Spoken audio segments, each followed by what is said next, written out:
Hello and welcome, everyone. Today we're going to talk about colonial crimes, specifically the crimes committed by Germany, or rather the German Kaiserreich and its remembrance.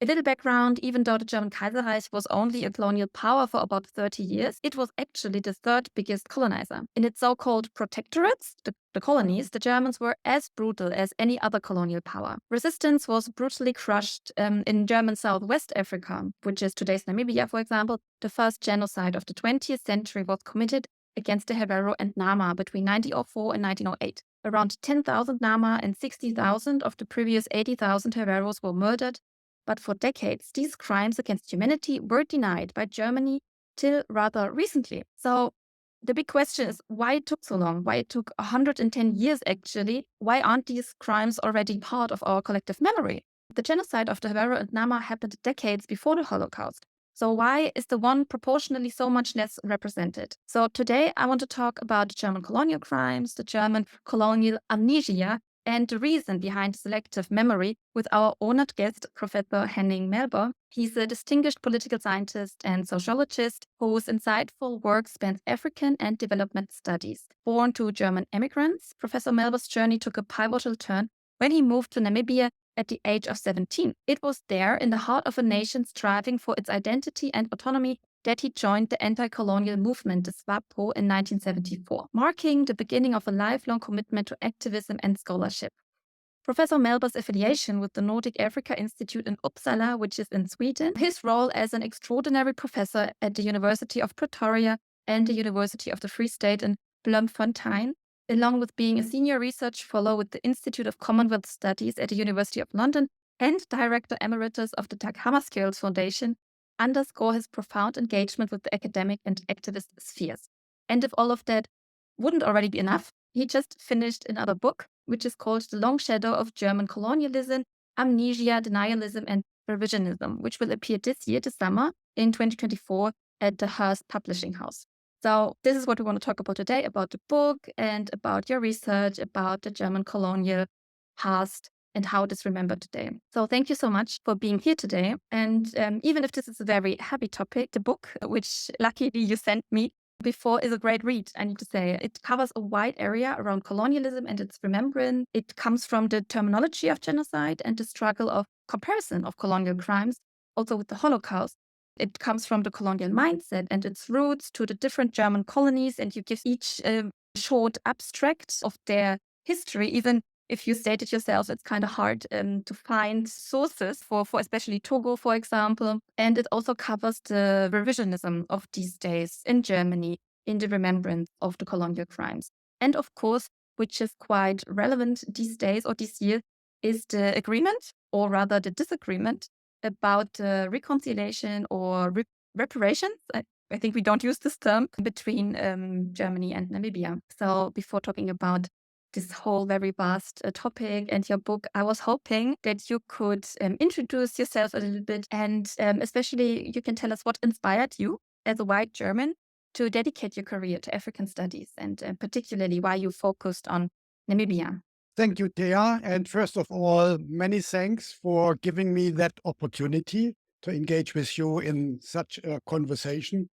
And also thank you for your profound and nuanced introduction. It seems you have done your homework in preparing for this conversation, which is very touching. You basically summarized the substantive elements in my biography, which already to some extent answer your question.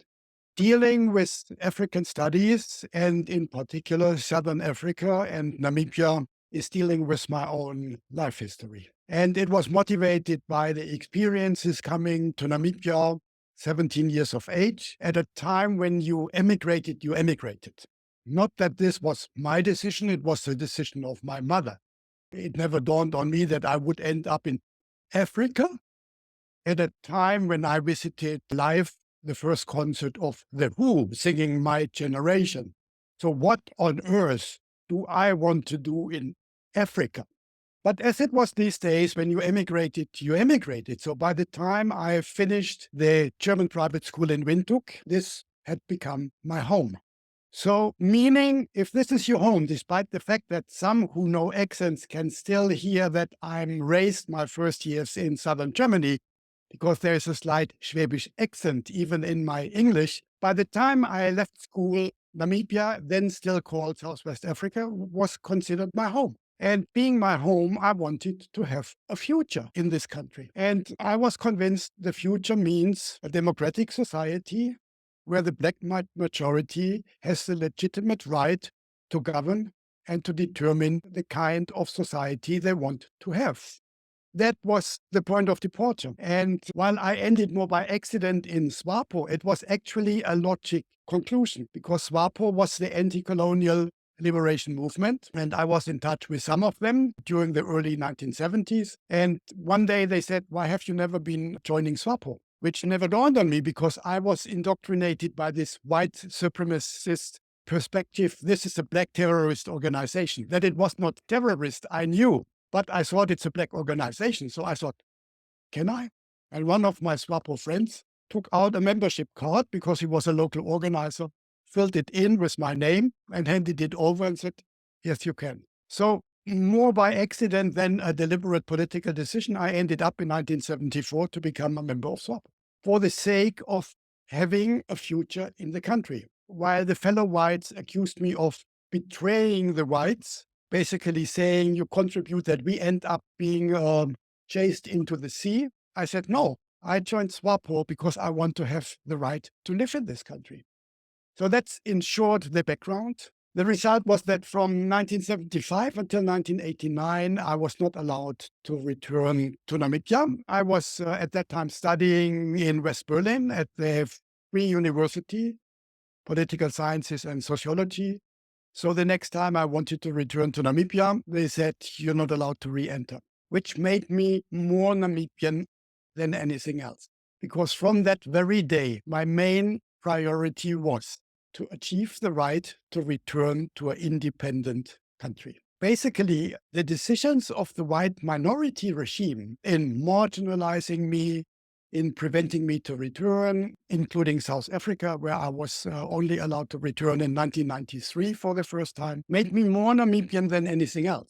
And of course, it also meant that while I decided to study political sciences and sociology already by the motivation to understand more what's going on in Namibia, it also reinforced the focus on anti-colonial struggles, on issues relating to apartheid, to racism, to colonialism. And ever since then, in addition to some other topics which I had picked up in African studies and development studies, this has remained my main focus of commitment. Some call me a scholar activist, and I consider that as recognition. I feel very comfortable with that label. My scholarship takes sides.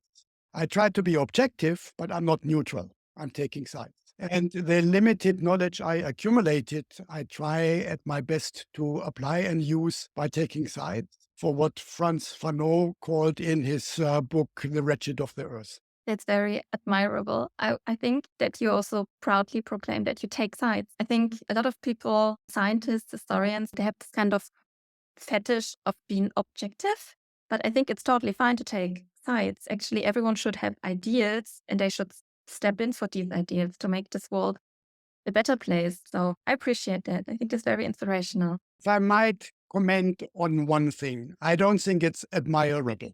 I think it's what every human being should do. Should reflect, should self-critically reflect, should possession her or himself, being aware in our case of the privileges we have, if we never asked for them. But the way I was born and I was raised, I have been privileged and remained privileged all my life. Even if I didn't want to, I always was. Now, that doesn't mean you have to feel guilty about it, because, as I said, it's not self-inflicted, but being aware of it should be considered as an obligation, if not even duty, very solemn word, but should actually feel us being responsible, using these privileges not to amass more privileges and benefits, but to live a life in a way where you try to contribute to more awareness and more social justice. So it's not admirable. It should be exactly something we all should do. I agree. I remember when I studied history, they always told us to be the most objective as possible. And a lot of people, I think they translated that into showing always both sides of the story. And I think that tends then into this trap that then you feel like, oh, they both have valid points, even though one side is clearly the oppressor and the other side is the oppressed or the exploited. So I think it is a little bit unjust and unempathetic to give both sides the same space and representation, even though the other one who was silenced for so long is the one who should finally be able to speak up. I agree, Thea. In the light of human rights violations, there is no neutrality. If you stay quiet or try to explain, well, you can, of course, try to explain. That makes sense. You can try to explain what makes oppressors tick, to better understand, but not with the intention to accept it or to justify it. More to find ways how you can counteract that, to try to understand mindsets, to be better equipped to take sides with the victims of those mindsets and try to challenge some who have these mindsets in the hope that they become aware and change. That's not neutrality. That is taking sides. And you can do it, of course, objectively. If I try to understand what makes the oppressors tick, that's a kind of objectivity. I agree. I also like very much, it was, I think, in the article you sent me this quote, which says, is it possible that the antonym of forgetting is not remembering, but justice? So I think this is really nice because it makes totally sense. It's not enough to only remember, but to reflect and to kind of redeem yourself, to make it better. It's not just that, we have to accept what happened and that we have to make some statues or some, I don't know, panels, but it's also about, financially, I would say, to redeem ourselves. But I think this is always where we stuck when it's about money. This is also the case now, right? The big disagreement or this joint declaration that got published in May 2021, it was, right? After this genocide happened in 1904 till 1908, committed by the German colonial powers or the Kaiserreich towards the Herero, it's the Nama, and you also say it's the San and the Damara, right? That's correct. These Yeah. are the ethnic communities who were the main victims of the genocide. Yeah, I need to say I hadn't heard about the other two. We always talk about the Herero and the Nama, but even those two weren't at the table when it was about to write down this declaration. This was a big thing, I think, that they weren't at the table, even though those were the ethnicities directly involved in the genocide. And the money, right? It's like 1.1 billion, they said, would be paid over a time of 30 years. And it's not very much, right?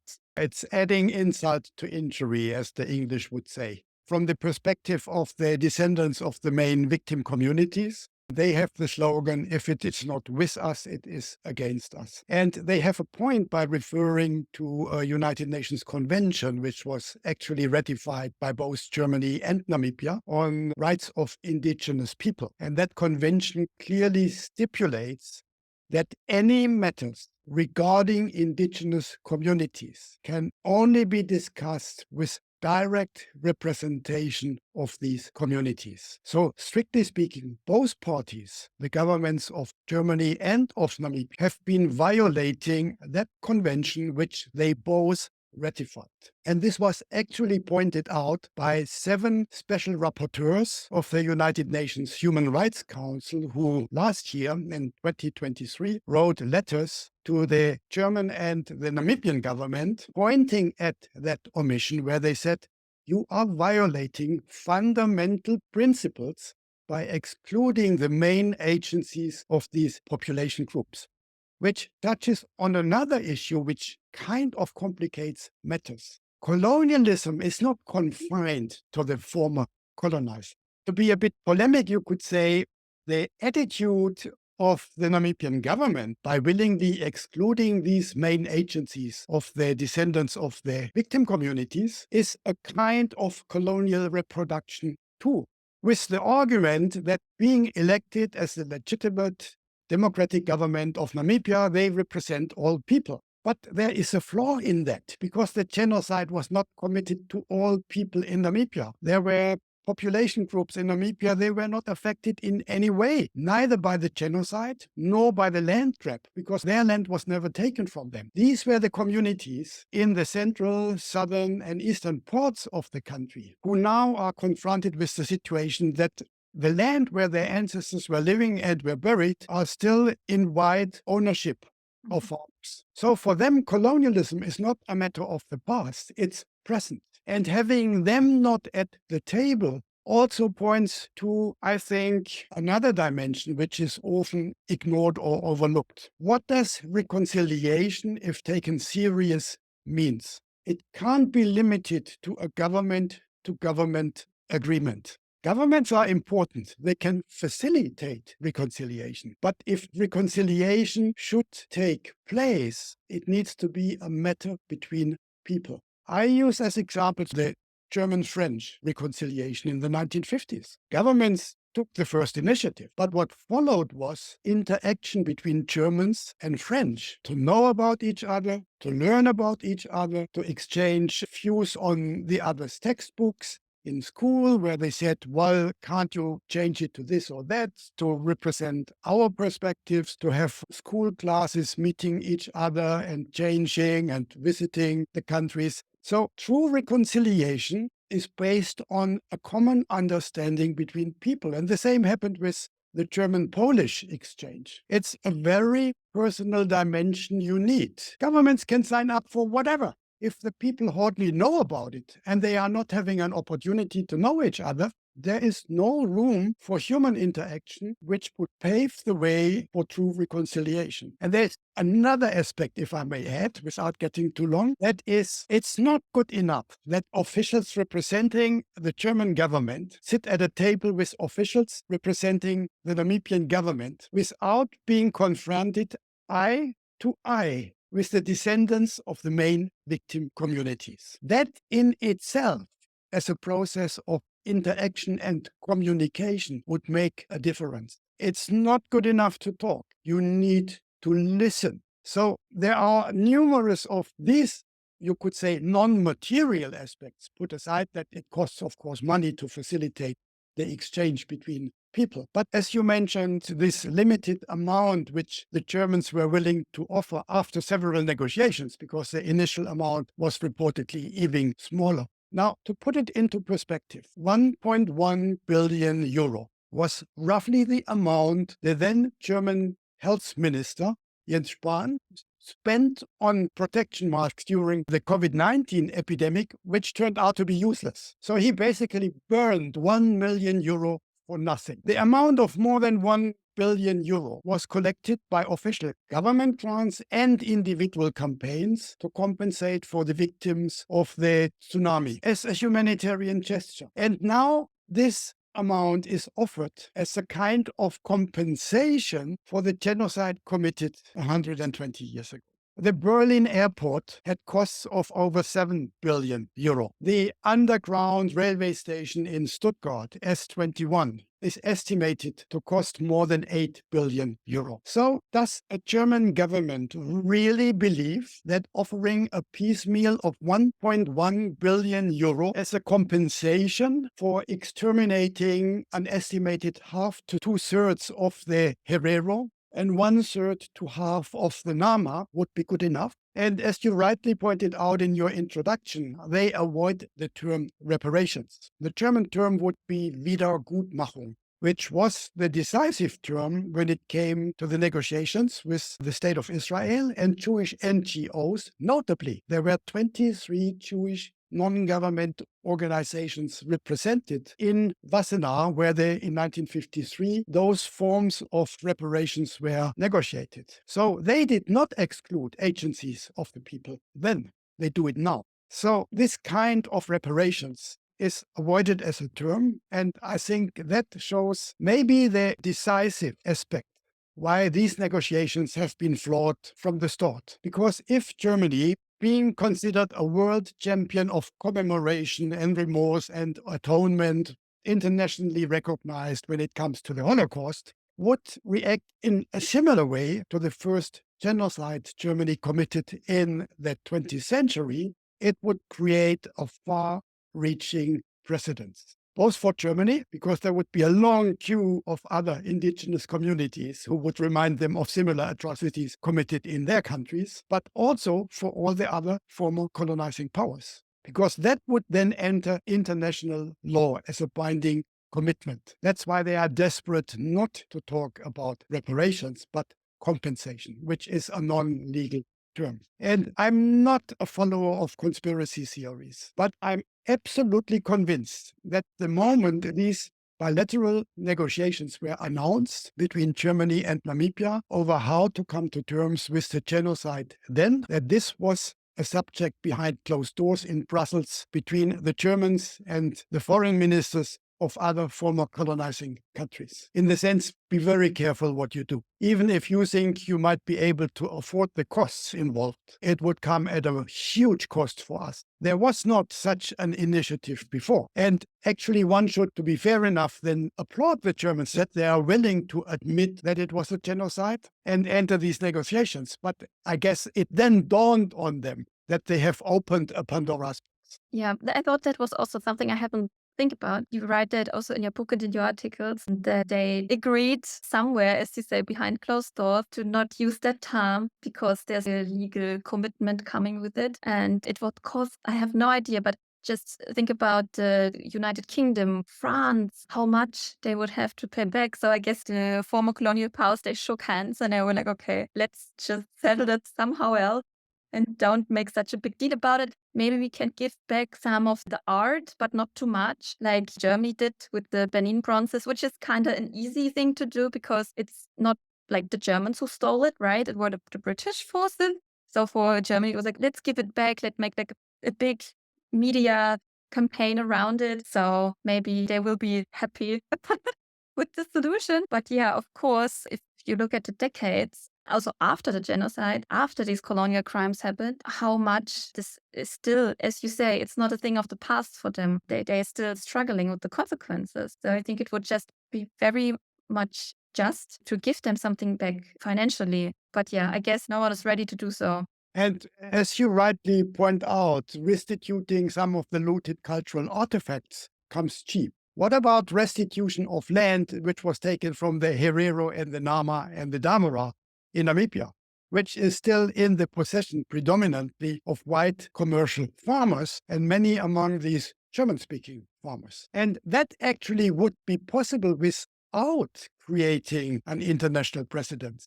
You could call it compensation to avoid reparations, and you could agree with the Namibian government on an arrangement where Germany would say, we are not limiting the amount of money. What we are doing is we provide the finances to purchase that land from the white commercial farmers at market prices, meaning we recognize the Namibian constitution, which says you can't appropriate anything without compensation. And then we offer the land to the descendants of the main victim groups who were living on that land if they want to return to their land and make a living. That would be the first step. It's not the final step, because it would also mean we then furthermore provide all the necessary funds to invest in the infrastructure required on this land to make a living. When it comes to climate change adaptation, we provide the funds to be invested in the development of know-how and skills adequate to make a living from the land. And that would be a kind of restitution. And then it's up to the descendants if they accept that offer or not.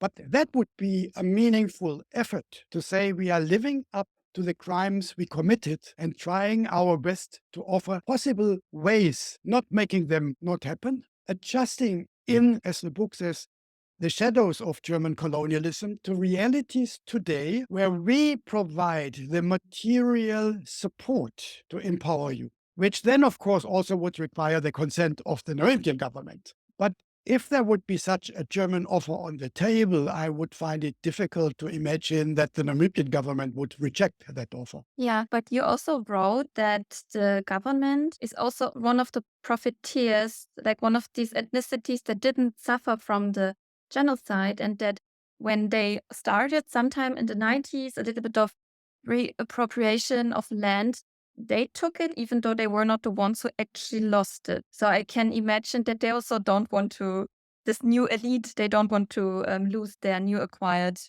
land. Yeah, you are really prepared. I'm impressed. Um, you're absolutely right. It's one of the complications. I, in passing, already indicated it a little bit earlier in our conversation by saying the Namibian government claims to be democratically elected and represents the Namibian people. Both is true, but the Namibian people equate not with the main victim groups of the genocide. So you need to make a differentiation. And that's not done. It's the other way around, because the main support base of the government, meaning SWAPO, the former liberation movement, comes from the northern regions of Namibia, with the majority population there in the four so-called O regions, which are Ovambo land in colonial times. The Ovambos living there, they are more than half of the Namibian population, and they are the main support base. And the result of a very limited land reform that took place the last 30 years in Namibia was that the Namibian government purchased some of the commercial farms from the white owners for resettlement purposes and offered quite a number of these farms to people from the north, even if they are now living in Windhoek as being part of the administration. So it was also a bit of a preferential treatment to reward comrades in arms and, family ties. So members of the Ovambo communities benefited from the resettlement scheme of the Namibian government and took over farms in former Herero land or further south in Nama land. Not so many, because that's not as attractive when it comes to the climatic conditions, which of course fueled a lot of anger and frustration among those local communities, where the white farmer was replaced by a farmer from a different region, where those people in that region were never robbed of the land. They always cultivated the land. So that complicates matters a bit. But as I said, if the German government would upfront now publicly make such an offer, I would find it very difficult for the Namibian government to outright dismiss that offer, because that would be a bit too much. While we are speaking, the current president of Namibia, Nangolo Bumba, has announced that he will now consult again, as he did before, with the traditional leaders also in the south. They are members of the Nama traditional authorities. They are the ones who outright reject this so-called reconciliation agreement. He tried to bring them on board, and also the members of the Herero Traditional Authority, OTA, already at the end of 2022 in consultations at what was then called a Chiefs Forum, and they refused. The fact that he now gets back to them again is actually a positive sign. And one could only hope that, given what has happened since this reconciliation agreement was initiated by the special envoys, that the Namibian government got second thought. In November this year, there are the next National Assembly and presidential elections in Namibia. And while the Herero and the Nama and the Damara are not a majority of the population, their votes count. So they might be very careful as SWAPO government how to handle the matter now, not to lose even more votes. And there was a fallout between the late Hage Geingob, who was the country's third president, who died in office in February, with the German government over the German government's support of Israel in the war in Gaza, which is coming as a liability for the German-Namibian relations, which might add to the reluctance of the current government to say, okay, let's sign that reconciliation agreement and move on. So it's still a pending issue, and one needs to see, and that President Bumba is now seeking the conversation again with the Nama leaders with a very predictable result. The Nama leaders would not shake hands and say, okay, we support you now.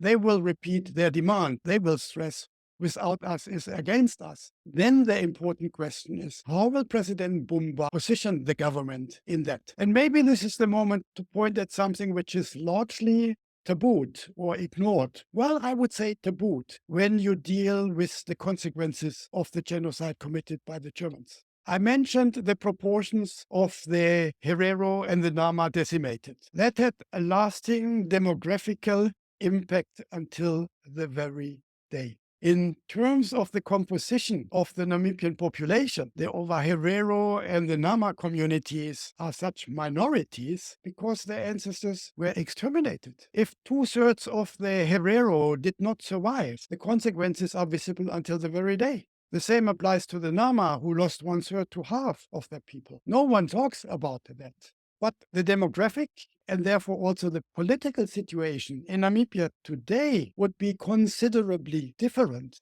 if that genocide would not have taken place in Namibia's history. Yeah, this is something I guess we don't talk about it because this is just the way we know it right now. Like, okay, they are no minority, but it actually goes back to what happened 120 years ago. And this huge impact it still has should always be taken into consideration. I was also thinking about what you wrote in your book, that it was kind of not easier, but it happened much more quickly in Europe to talk about genocide after the Second World War than it happened to talk about genocide after the colonial crimes. Even though you write it yourself, Raphael Lemkin is actually involving the colonial crimes in his genocide terminology. But apparently, Europeans decided to leave that out for the time being. So that it took so much time to recognize that because it comes with this legal commitment. It comes also with, I think you write it yourself, with this exclusionary behavior and Eurocentrism of how we engage with our own history here, because it's still like, okay, yeah, now Europeans, we can focus again on our history and kind of leave out the others again. So as you say, we should reenact this thought of colonialism over and over again. It's a little bit tiring, isn't it? Yeah, absolutely. And you're right. This is what some of us call colonial amnesia. And it's like a mental block and like a smokescreen. Germans, as I said before, are considered the world champions in commemoration when it comes to the Holocaust. And it's almost as if in Germany, the understanding is that's good, but that's enough. Don't remind us of anything that happened before. Notwithstanding the fact that, among others, Raphael Lemkin, a Jewish Polish lawyer, but also Hannah Arendt in her Origins of Totalitarian Rule, approaches in a very different historical perspective. Hannah Arendt, in her book, says to understand the German mind that culminated in the will to mass extermination of the Jews in the Holocaust, one needs to go back to the forms of totalitarian rule exercised by the Germans in their colonies, and most importantly, Southwest Africa, but also East Africa. It was not very different.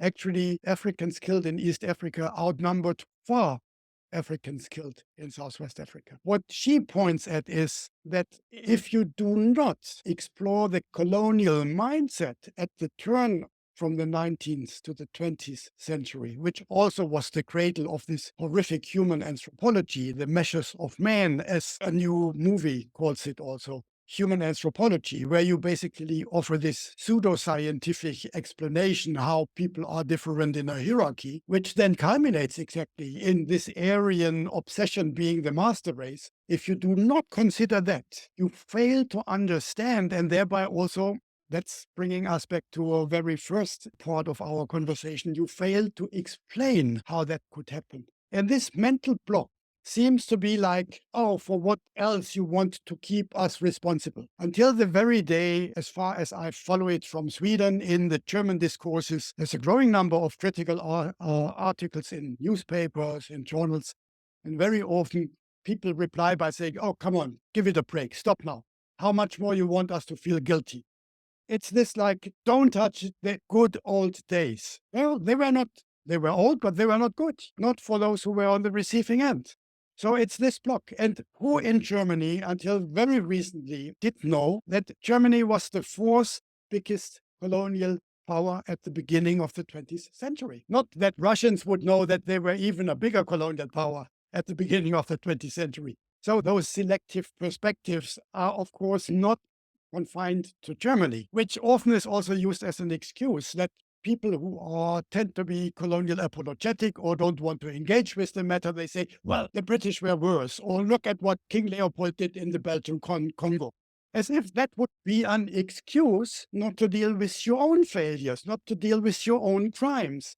That is part of the blame game until the very day. It's very popular until the very day. And I mean, I don't want to go into details on that, but if I just quickly, without opening another Pandora's box, say, permanently pointing to the atrocious massacres, crimes committed by Hamas on the 7th of October cannot serve as any justification of mass extermination of Palestinian civilians in Gaza. This is the latest example of the very same evasive strategies that you refer to the crimes committed by others as a kind of a defense mechanism not to deal with your own crimes. And that goes back, I don't know how long. And it's not a German privilege to do so. You find it basically in almost every country. But it brings us back to that notion, if you truly want to resume responsibility for injustices in the past and in the present, you have to address them. Yeah, totally agree. I just stumbled in your articles upon a name I wasn't aware of. This Bruce Gilley, is it right? It's like pseudo historian. I was a little bit shocked because he's American, right? And he's like so apologetic about the German colonialism. It was so weird to read his statements. And he's also always cited by the AfD people, right? The revisionists who are like, see, it wasn't all so bad. See, we brought the people down there, the railroad and medicine. See, we were the white saviors. This is always the deal. We like to be like, oh, no, don't just remember the bad times. We were so good. Bruce Gilley is a very interesting example. As you rightly so say, he is US American. He declares himself not being a historian. He says, I'm not a historian, as a kind almost as like justification that he is entitled to make these observations. And then he comes up with the praise song on German colonialism. It's a little bit this argument you also found until very recently within Germany, where basically people said Robert Koch was more important in German colonialism than Karl Peters or Lothar von Trotha, to mention two of the most atrocious criminals who were responsible for mass crimes in colonialism. Meaning, well, there was a civilizing mission. We brought improvements. We were building roads. We were building railways. We were fighting the sleeping sickness. Now, first of all, the roads and the railways were not built for the benefit of the Africans. That was infrastructure to pave the way for more efficient exploration and exploitation of natural resources, which then were shipped to the so-called colonial motherlands. Again, not only confined to Germany, that applies to all other colonial powers. So their investment in such infrastructure was for their own benefits and gains, and they used forced labor of the Africans, cheap labor or at no cost at all, with huge costs of life to build that infrastructure. I call it sometimes the Autobahn argument. And what I mean with it, still as a youngster, I came across that argument in passing when people flippantly said, not everything was bad about Hitler. After all, he built the Autobahn. That's for me the classical Autobahn argument. And taking Robert Koch, the way the human experiments were done with Africans who paid a high price for these experiments is really a dubious equation. But Bruce Gilley, coming back to him, is the main advocate of this reasoning today. And it's very interesting that the Alternative für Deutschland, the AfD, which is normally not very fond of embracing foreigners, have him as basically as their most favorite scholar to present their case. They even quote him in interpellations in the German parliament and so on, where one is tempted to say, are you aware you are quoting a foreigner?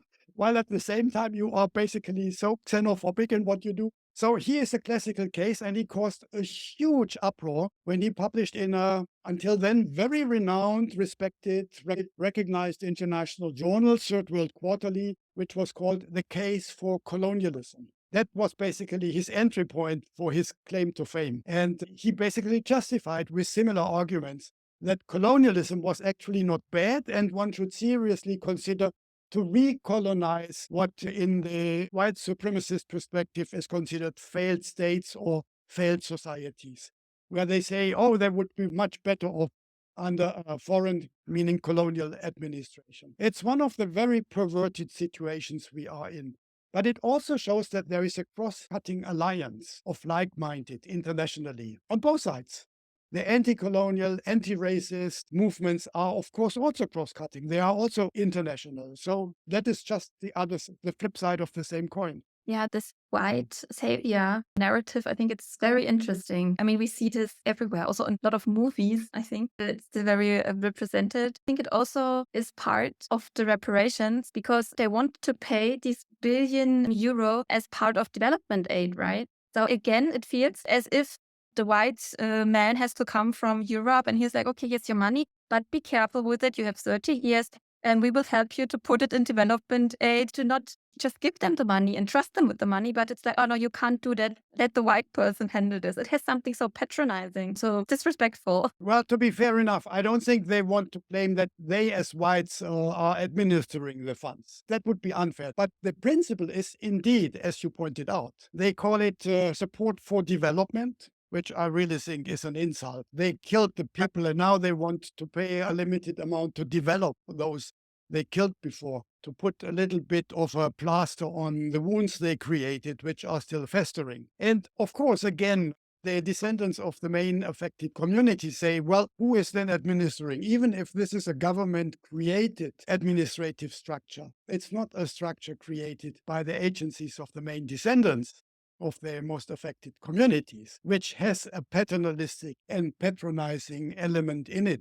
Which brings back this argument that colonialism can also be reproduced in post-colonial settings. So the Namibian government is not immune against traces of colonial approaches, of patronizing, paternalistic structures. It denies those descendants the right to be fully recognized and being in charge of addressing aspects of their history and its consequences. Yeah, I agree. You also write that in your book, right? You say that there is now so much literature, so much research about this topic. We have, for example, in Hamburg here where I am, we have like the post-colonial studies with Professor Jörg Zimmerer and you, and so many studies around the history of colonialism and coloniality. I think it feels like voluntarily staying ignorant. You also write that you call it critical whiteness studies and the ignorance contract. That makes totally sense that we kind of decide to stay ignorant about this topic. So to play, we didn't know that game, or what do we know? We never learned that in school. It is easier to neglect the whole issue. It's an absolute phenomenon you touch upon. And the current coalition government in Germany at least recognized in its agreement, which was drafted in December 2022, that colonialism is a matter they want to deal with, they have to deal with. And then they add that one of the steps is to support scholarly work on German colonialism. And I was totally puzzled because I thought, how much more scholarly work do you want to have? When I was writing this book, I was overwhelmed. I knew before that a lot of literature exists, but then starting the writing process, I was totally overwhelmed by the magnitude of profound, critical, scholarly analysis in books, monographs, edited volumes, in journal articles on the subject, both in English and in German. And I knew that since the end of the 20th century, younger German scholars, you mentioned Jürgen Zimmerer, there are others, Joachim Zeller, Gesine Krüger, many more. I mean, it's a long, long list. I mean, I come across at least 20 names who contributed deep insights in almost all aspects of German colonialism and white supremacy. Why would you want to have more scholarly work? At best, it's just an indication about your ignorance, that you have no idea what is there. Or do you want to have more convenient scholarly work because you don't like the critical approaches of those scholars? And the same applies to some extent to civil society. You mentioned Hamburg, Berlin with the post-colonial initiative. There must be about 20 plus local post-colonial initiatives in German cities. Munich, Frankfurt, Gießen, Göttingen, Erfurt, Leipzig. I don't know. Hagen. I can't list them all. It's almost an endless list. And they campaign, they go back to the local traces of colonial history. They initiate campaigns to rename streets and squares which have colonial names. So there is a broad alliance already in civil society where government does not take note of, or hardly ever, unless there is sufficient public pressure to do so. There is one or two examples where this has been the case. There has also been some impact on the debate about the Humboldt Forum, where civil society came out in arms and saying, what on earth are you doing? it increases now with the increased reactionary supplements to the architecture of the Humboldt Forum, where you have wealthy right-wing donors who fund now that additional sculptures, which just remind of the reactionary imperial days, are added to the architecture of this rebuilt castle. And then I ask myself, it's a government of Social Democrats and Greens and the Liberal Party, who before they were governments actually made interpellations, meaning submissions to parliament for resolutions which then were not adopted, which were actually more far-reaching than their policy now. And then, of course, you think, what is going on? Is it this fear to make a step too much forward, which then comes at high material costs they want to avoid by all means? I also find it very interesting. There were signs where German President Steinmeier went to Tanzania in December last year, and he rendered an apology for the crimes committed there against, I think, the Wahehe people. Katja Koil, as Minister of Culture in the Foreign Affairs, which is not a state minister, it's like a junior minister. She went first to Nigeria together with Claudia Roth as Minister for Culture in the presidential office to restitute 20 Benin bronzes. But then she went also to Cameroon to apologize for crimes committed there and the justice scandal with Mangabel and Gosodin. So far, no German politician went to Namibia to publicly apologize. Instead, the form of apology is an integral part of the negotiated reconciliation agreement, simply to avoid a form of apology which creates a legal precedent. And that goes back to a parole which was issued by the then Foreign Minister Joschka Fischer at the beginning of this century, where he said, no apology with legal consequences for reparations. And that is until the very day, despite all the rhetorics, despite all the admissions, still the guiding principle. They apologize in other former colonial territories because it comes at no cost. They have not yet apologized in Namibia because that carries the risk. If Steinmeier would render a similar apology he offered in Tanzania, in Namibia, he didn't travel to Namibia, that might have created a legal precedent in the light of the reconciliation agreement. So again, it's double standards all over. And it, of course, questions the honesty and sincerity of the German efforts, which also happens when this caveat is made that they say what happened in then German Southwest Africa is a genocide from today's perspective. And that's an important legal caveat or provision because it means it's not a genocide which then would apply material consequences of reparations. They say in today's perspective, and that avoids that legal obligation for reparations. And the argument is that the Genocide Convention was only drafted in 1948 and had enough member states of the United Nations ratifying it to become effective in 1953. So they, with reference to that, they say it's a genocide in today's perspective. Now, Tia and all those who are still listening, just think for a moment. Germans would say the Holocaust has been a genocide in today's perspective, because the same logic would, of course, apply. The Holocaust happened before the Genocide Convention. It triggered the debates for the Genocide Convention. Churchill called it a crime with no name, and Raphael Lemkin gave that crime the name genocide. But the same logic would mean Germans would refer to the Holocaust as a genocide in today's perspective.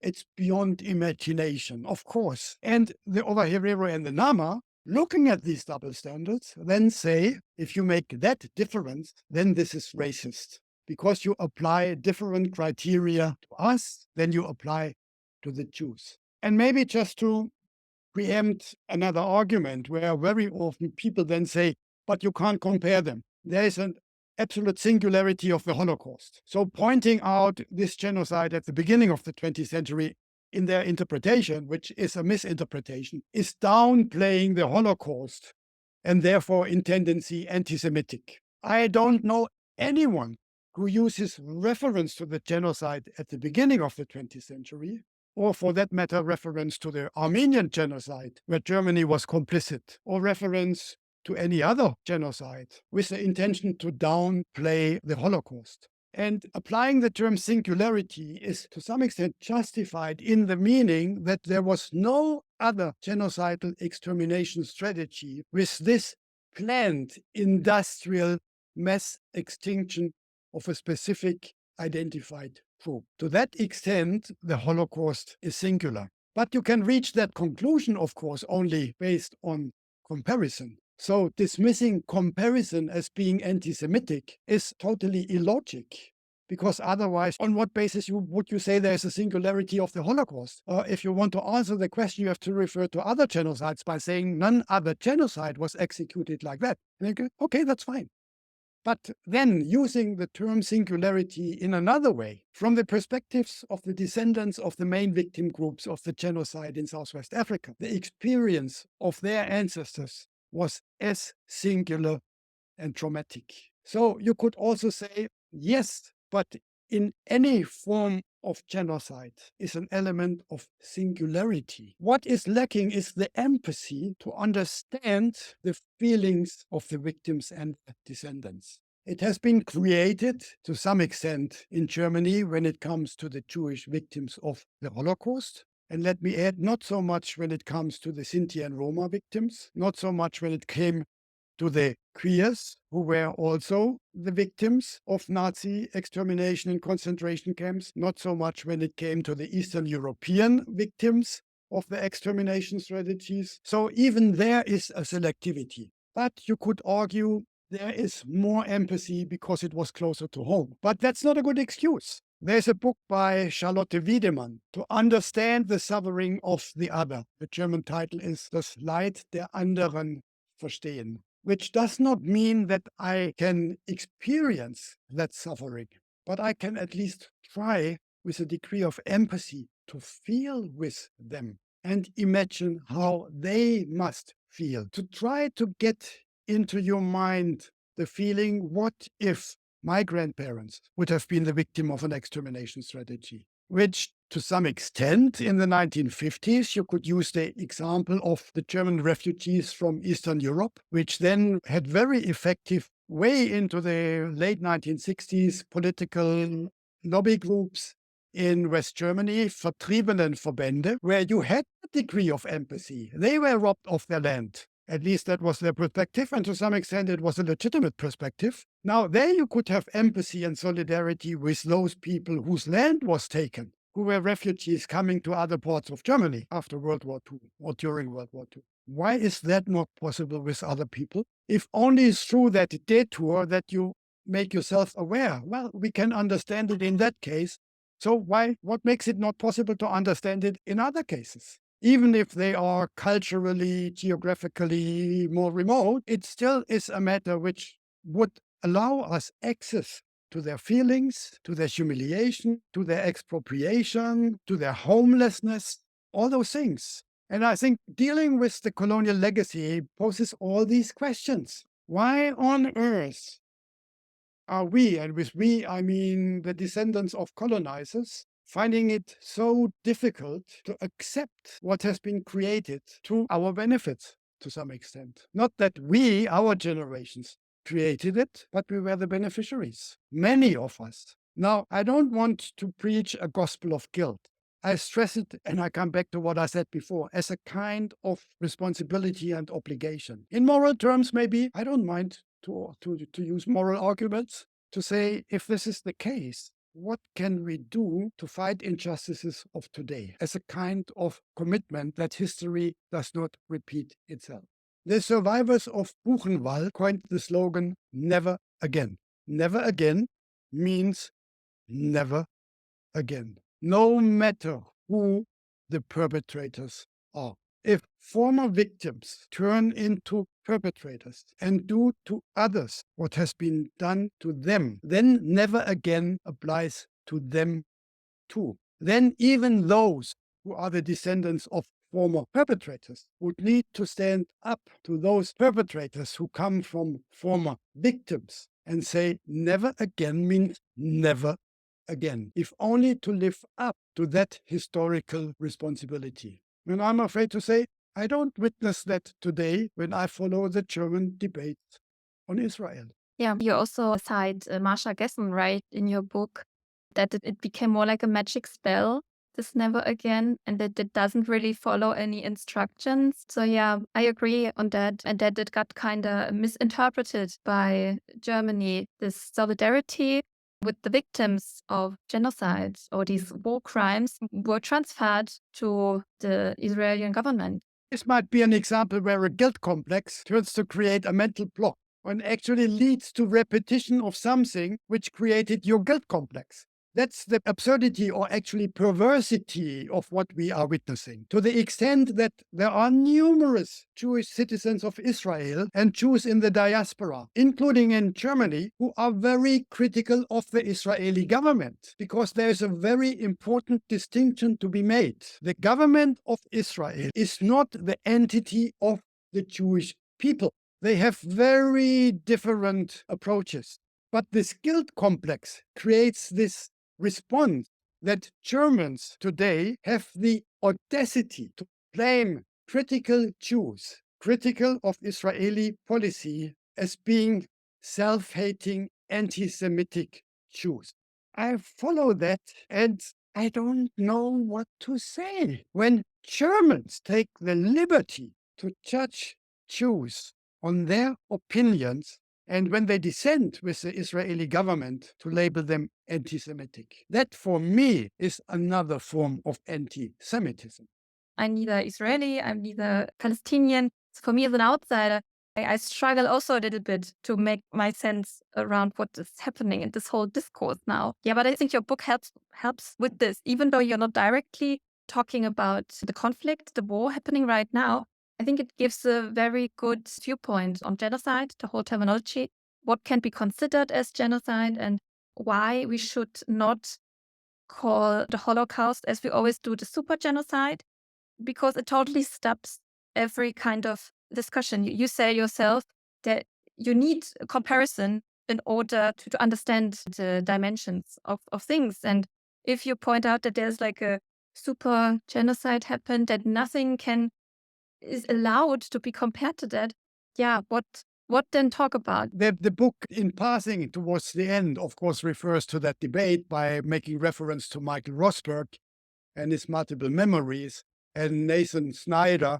So I'm also eager to quote, of course, Jewish scholars with whom I tend to agree, admittedly, but to recall that it's not a zero-sum game. You can commemorate multiplicities of historical and current injustices. So giving recognition to the Holocaust does not eliminate giving sufficient and adequate recognition to the genocide in German Southwest Africa. And that has absolutely nothing to do with being anti-Semitic or downplaying any of these gross violations or this scale of extermination strategy. That's not the point. You should have the ability to commemorate and to mourn. I think mourning is very important in an effort to come to terms with injustices in the past as well as in the present. And I think that is one of the challenges. And it's one of the things we should try to learn from the current situation, as difficult as it is. And I agree. There is a situation where there is no communication possible any longer. It's argument versus counter argument, and a meaningful exchange is basically eliminated. It has become such a intoxicated debate that you speak with those who think alike, but you are unable to engage with those who come from a different view with the aim to better understand and maybe find a smaller common denominator, which could be that any violation of human rights is a violation of human rights. If I criticize a violation of human rights and war crimes happening in Gaza, it does not mean, as the immediate response by many suggests, that I would justify the massacres, the atrocious massacres of Hamas. No, I condemn them as principled. So this creation of this zero-sum game is just creating equations, which again brings us back to similar mechanisms, seeking excuses by making reference to other crimes and say, look, if that is the exit option, we will enter a trajectory where until the end of times, crimes will be perpetuated. Is that the future we want? This is quite frustrating, I think, to follow that. But I think you also write it yourself, this kind of multi-perspectival memory. I think we should understand that is that just one big crime that's happening and all the others are then overshadowed, but that they can happen in parallel and memory can happen in parallel. And I think what would immensely help would if we already at school would learn about these things. Because I remember myself in school, it was a lot about National Socialism, the Second World War, the Holocaust, and then the GDR, the SED party regime in the east of Germany. I really just found out about the genocide in Southwest Africa, or generally about German colonialism in my studies when I studied history. But not everyone is studying history. So how should they know about these things? And then they stumble upon these discussions, and then they are like, okay, I guess this is just a footnote of history because at school we learned everything crucial. Yeah, don't make such a big deal about it. It can't be that important. And then these prejudices and repeated form of racism happen that we think the states in Africa they failed because they are not capable of democracy. But that all has some kind of roots and source that also the former colonial powers are involved in. We then exclude from this discussion. There are some positive changes on record. More recent textbooks, some of them do introduce more prominently German colonialism, even subchapters on the genocide in Southwest Africa. So there is a little bit of light at the horizon or at the end of the tunnel, and I hope it's not the train approaching, to put it a bit flippantly. So there are inroads made, which to some extent are for me also an explanation being confronted with this rise in Eurocentrism, racism, xenophobia. Because sometimes I'm asked, isn't it horrific we are going back? And I try to be more positive because I say, I take this as a sign that the old white men, not necessarily all, if I may add, that the old white men, the white supremacists, feel under siege. They feel threatened because the public discourses, not only but also in Germany, have changed. And they lash back. They use their power because they feel their privileges are at risk. It helps me a little bit to comfort the worries about what I'm witnessing because I think we have made advancements. They could afford to ignore all of that 20, 25, 30 years ago, not any longer. And I think the German saying is steter Tropfen höhlt den Stein. So even the small things you add, they can in the long term make a difference. And observing the changes in quite a number of textbooks at German schools makes me a bit more optimistic. My wish would be that it would be expanded. I would like to see that, for example, the history of Afro-Germans is included in such textbooks. I didn't do a textbook analysis of lately, but I would suspect they are not featuring at all. But Afro-Germans are an integral part of German society. They have made limited inroads in culture, even in politics. Not good enough. They are still discriminated. Racial profiling is the matter of the day. They still are confronted with questions, where do you come from? And then when they say from Stuttgart, the people look at them and say, no, I mean, where do you really come from? And then the answer is from Stuttgart. To bring that across as a more integral, accepted part of German society would also be an element, because colonialism has different facets, has different features, has different legacies. And that part of German colonialism is included in the book, which gave you the idea to enter that conversation with me, for which I'm grateful. So, but this should be part also of public awareness campaigns more than it is. There are first signs thanks to the advocacy role played by Afro-Germans. They take care of themselves. They occupy public space and say, we are here and we will stay here and we are Germans. But their institutionalized official politics and culture should, for example, include this and other aspects as well, towards a more open engagement with the past in the present and engagement with the present. I was also thinking that if you look at the crime statistics here in Germany and you see that a lot of the crimes are committed against women or Muslims or Black people, that actually you can challenge that because always the narrative is they don't belong here, whatever. So if we would then tackle this argument in the school or, as you said, in awareness campaign to be like, oh, no, look at the contributions of women. Look at the contributions of Black people, of Muslims, that they belong in German society, in German history, that they've always been here and that they always played a huge part. We have to change, I think, a lot of the narrative. But yeah, I guess we need louder voices. And at the moment, we're just listening to those reactive revisionist voices. They're always invited into these talk shows. And I'm not sure why we give them the platform. That's how dominant culture and mindsets reproduce themselves. Mm, That's part of maintaining power, yeah. control over public opinion and mindsets. That's where the inroads take place. But I mean, the fact, just to looking for a small comfort, the fact that the two of us engage in such a conversation, and hopefully a few people are interested in the subject enough to listen, at least in parts, to that conversation, is the counterculture we need to promote. We are there, and as you say, we speak about it and we speak out. We are not a dominant voice, but we are a voice, and we have to make this voice and other voices heard.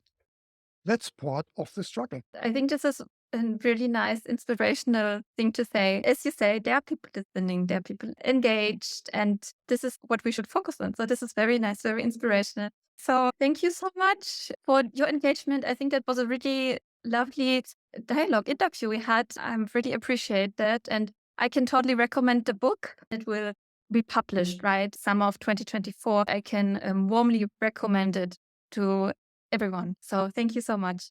Thank you, Thea, and thanks to everyone who was willing to listen.